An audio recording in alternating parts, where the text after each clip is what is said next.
Hello, my name is Chris Bradford and I'm the author of The Soul Hunters. And I'm going to read to you an exclusive extract from that book.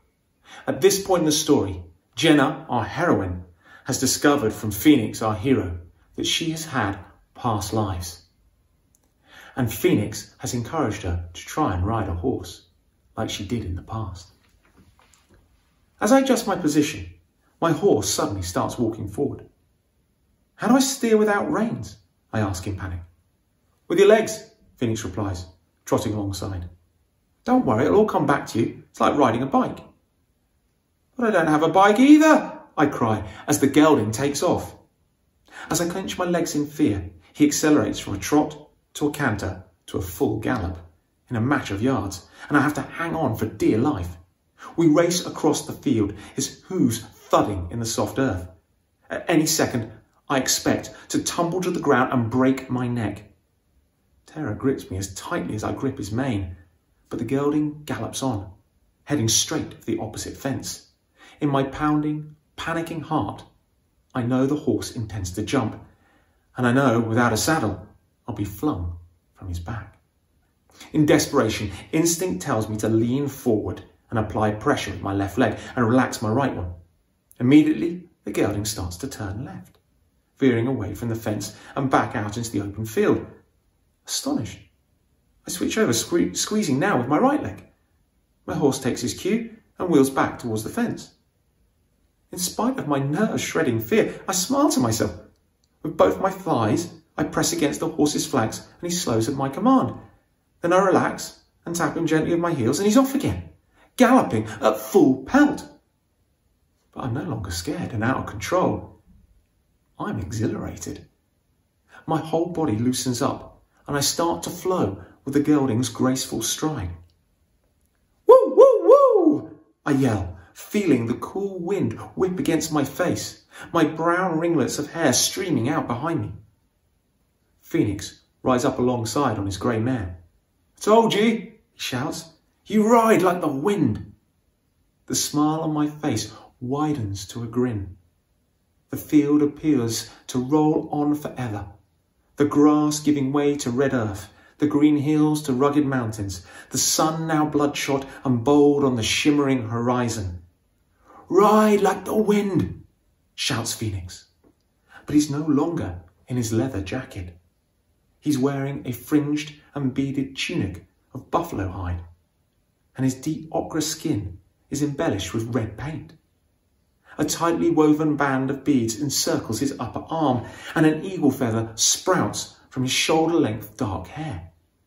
And his Cheyenne name isn't Phoenix, it's Hiamovi. A crack of gunshot reverberates across the prairie. I glance back over my shoulder. A US Marshal in a wide-brimmed white hat and wielding a revolver is thundering after us on his steed. His coal-black eyes stare fixedly at me. A posse of bounty hunters rides with him, armed with rifles and six-shooters. I urge my horse on, my long black plaited hair flowing out behind me, the wind whipping at the beads hanging from my deerskin dress. As we flee across the Great Plains, Hiamovi strings an arrow to his bow, turns and lets loose. The arrow pierces a hunter who tumbles from his saddle. The Marshal and his men retaliate with a hail of bullets, the deadly rounds zinging past us like angry hornets. But one strikes Hiamovi in the side. Blood oozes out of the gash in his tunic. He slumps against his horse and drops the bow. No! I scream, watching his horse veer off. I turn to follow, galloping up close to his side. Hiamovi is slipping from his mount, yet he waves me away. No, Wayanoka, ride on! But I won't leave him behind to die. As I reach across to grab him, another volley of gunfire assails us. And I hit the ground hard, rolling over and over.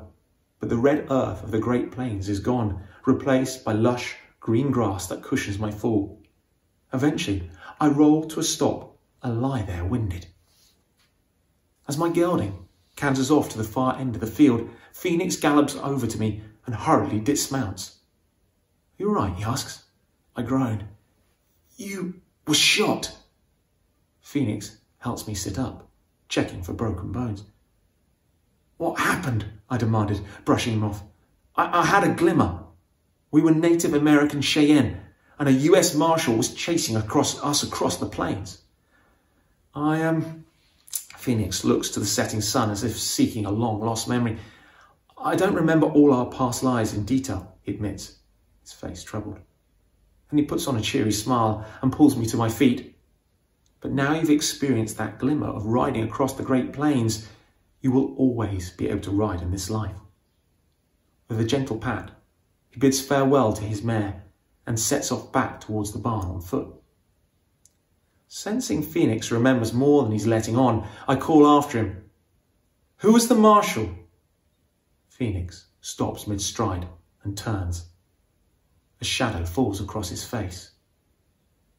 He goes by many names, but his soul name is Tanis. I hope you enjoyed that extract from The Soul Hunters. Remember, death is only the beginning.